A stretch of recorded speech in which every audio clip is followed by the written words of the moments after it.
आज हम बात करेंगे एक दिलचस्प मामले की जो सुप्रीम कोर्ट तक पहुंचा। संजय डी जैन बनाम महाराष्ट्र राज्य। इसमें आरोपी कौन है? दरअसल यहां ससुर, सास और ननद यानी पति के परिवार के 3 लोग आरोपी बनाए गए थे। केस की जड़ें एक पारिवारिक विवाद में हैं। यही तो सबसे चौंकाने वाली बात थी। अक्सर ऐसा लगता है कि केवल पति ही मामलों में फंसता है, लेकिन यहाँ ससुराल के बाकी सदस्यों के खिलाफ भी फिर दर्ज हुई थी। और इस केस में आरोप काफी गंभीर थे। 498 आ 377 506 जैसी धाराएं लगी थीं। सही कह रहे हो। और फर्क की कहानी 2021 की शादी से शुरू होती है। दुल्हन पक्ष ने शादी में ढेर सारे गिफ्ट्स दिए, लेकिन शिकायत थी कि शादी के बाद भी नई मांगें की जाती रहीं। मुझे लगता है भारत में दहेज के मामले ऐसे ही उलझे हुए रहते हैं। हालांकि यहाँ आरोपों में मानसिक प्रताड़ना और अननेचुरल सेक्स की बातें भी जुड़ गईं, जिससे मामला और जटिल हो गया। मुझे तो यह भी सोचने पर मजबूर होना पड़ा कि आखिर फिर में आरोप कितने ठोस थे। कोर्ट ने देखा कि जिन धाराओं में आरोप लगाए गए उनमें कितनी सच्चाई थी, क्या आरोपों का कोई ठोस आधार था। दरअसल शिकायत में आरोप थोड़े सामान्य और बिना विस्तार के थे, जैसे कि फिर से गिफ्ट्स और कपड़ों की मांग की गई, पर हर बार कोई ठोस तारीख या घटना नहीं बताई गई। उदाहरण के लिए, सास ने फोन पर कपड़े और गहनों की मांग की, लेकिन बाकी बातें साधारण सी थीं। इतना तो है कि कोर्ट ने भी माना। अगर सिर्फ इन कथनों को ही लें तो शायद आरोपियों पर गंभीर धाराएं लगाने का आधार नहीं बनता। और इसी वजह से आरोपियों ने धारा 482 सीआरपीसी के तहत केस खत्म कराने की अपील की थी। लेकिन हाईकोर्ट ने कहा, ट्रायल चलने दो, क्योंकि कुछ तो आरोप हैं जिन्हें परखा जाना चाहिए। अब यहां से कहानी पलटती है। हाईकोर्ट ने आरोपियों की अर्जी खारिज कर दी थी।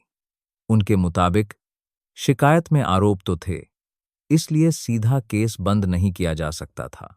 लेकिन सुप्रीम कोर्ट में जब मामला पहुंचा, तो जजों ने काफी बारीकी से फिर और शिकायत को पढ़ा। उन्होंने पूछा, क्या वाकई फिर में ऐसे तथ्य थे जो आरोपियों को ट्रायल का सामना करने के लिए मजबूर करें।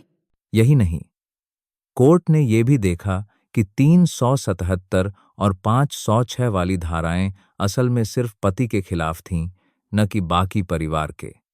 बाकी पर केवल सामान्य आरोप थे, कोई ठोस घटना, तारीख या सबूत नहीं। और मुझे लगता है इसी वजह से सुप्रीम कोर्ट ने हाई कोर्ट के फैसले को पलट दिया, है ना? उन्होंने साफ कहा कि इस तरह के सामान्य आरोपों पर केस नहीं चलाया जा सकता। यहां एक बड़ा सवाल था, कानून के हिसाब से कौन सी स्थिति में फिर या केस को कोर्ट खारिज कर सकता है। सुप्रीम कोर्ट ने फिर से वही पुराने फैसलों का हवाला दिया। अगर शिकायत में कोई ठोस आरोप नहीं या सबूत नहीं, तो ट्रायल चलाना कानून का दुरुपयोग होगा। मुझे भजन लाल केस याद आ गया। उसमें भी कहा गया था कि सिर्फ अस्पष्ट या सामान्य आरोपों पर केस नहीं चल सकता, और यही आधार इस केस में भी लिया गया। और सेक्शन 498 आ के मामले में भी कोर्ट ने कहा कि क्रूरता सिर्फ आरोप से साबित नहीं होती, उसके लिए ठोस सबूत और नियत दोनों होने चाहिए।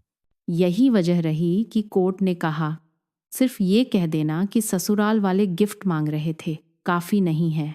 अगर गंभीर मानसिक या शारीरिक प्रताड़ना का सबूत नहीं है, तो केस चलाना सही नहीं। तो आखिरकार सुप्रीम कोर्ट ने क्या फैसला सुनाया?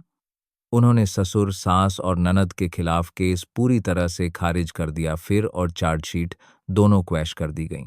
और सबसे जरूरी बात, यह फैसला सिर्फ इन तीनों आरोपियों तक सीमित है। पति के खिलाफ केस अपनी जगह चलेगा, उसके आरोप वेरीफाई होंगे। बाकी परिवार वालों को राहत मिल गई। मुझे लगता है यह फैसला मिसाल है उन मामलों के लिए जहां केवल सामान्य आरोपों की आड़ में पूरे परिवार को फंसा दिया जाता है, पर बिना मजबूत सबूत। यह केस दिखाता है कि अदालतें अब सतर्क हैं। सिर्फ आरोप लगाने से मामला नहीं बनता, हर बात को परखा जाएगा।